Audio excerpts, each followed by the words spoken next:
উপদেষ্টা পরিষদের কিছু কিছু সদস্য তারা 2-4 দিন পরেই গদিটা যে নরম এখানে আর ছাড়তে চান না, এই ধরনের মনোভাবের তারা শিকার হয়েছেন।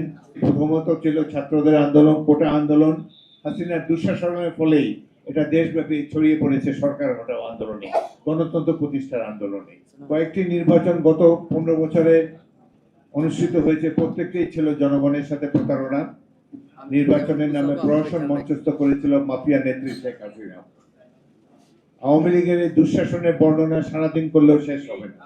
ছাত্রদেরকে যারা কোটা আন্দোলন দিয়ে শুরু করেছে এবং শেখ হাসিনার দুঃশাসনের ফলেই এই কোটা আন্দোলন এক দফার আন্দোলন, হাসিনা হটাও আন্দোলনে পরিণত হয়েছিল। সেই এক দফার আন্দোলনে সারা জাতি অংশগ্রহণ করেছে, প্রত্যেকটি রাজনৈতিক দল অংশগ্রহণ করেছে। হাজার হাজার মানুষ, বিএনপি কর্মী নিহত হয়েছে, গুম হয়েছে এবং বহু পরিবার নিঃস্ব হয়ে গিয়েছে উপার্জনক্ষম ব্যক্তিকে হারিয়ে। আমরা বহুবার জেলে গিয়েছি।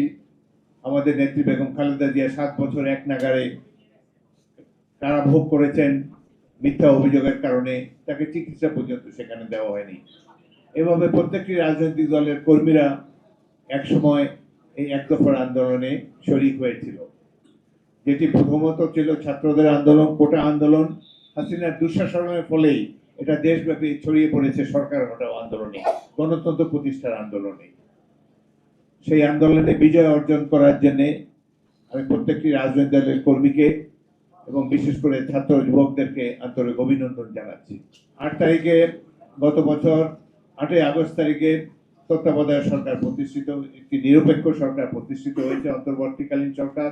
আমরা আশা করেছিলাম এই দেশের একজন জ্ঞানী, সারা পৃথিবীতে বহুল প্রচারিত নোবেল বিজয়ী প্রফেসর মোহাম্মদ ইউনূস তিনি সরকার প্রধান হিসেবে দায়িত্ব গ্রহণ করেছেন।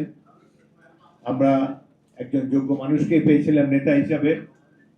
আশা করেছি যে তিনি জাতিকে গণতন্ত্র প্রতিষ্ঠার অভিষ্ট লক্ষ্যে নিয়ে যেতে পারবেন, কিন্তু কিছু কিছু ক্ষেত্রে আমরা ব্যর্থ হয়ে দেখেছি।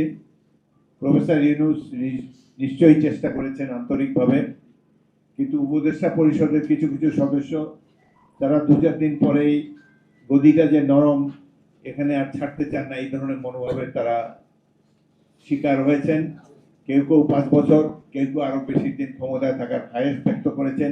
এটি আমরা কারো কাছ থেকে আশা করিনি। আপনার এসির গ্যাসের সমাধান হলো এসজিএস ও সিএনএস সার্টিফাইড ফোরন রেফ্রিজারেন্ট গ্যাস, যার বিশুদ্ধতা 99.98%। ফোরন, শান্তি যেখানে, নিঃশ্বাসে। সংস্কার তারা করতে চেয়েছেন, খুব ভালো কথা। সংস্কার, এমন এমন সংস্কার আমরা চাই যেগুলো সত্যিকারের জনকল্যাণে ভূমিকা রাখবে। সংবিধান সংশোধন করা এটি কেবলমাত্র নির্বাচিত প্রতিনিধি, গণপ্রতিনিধিদের কাজ।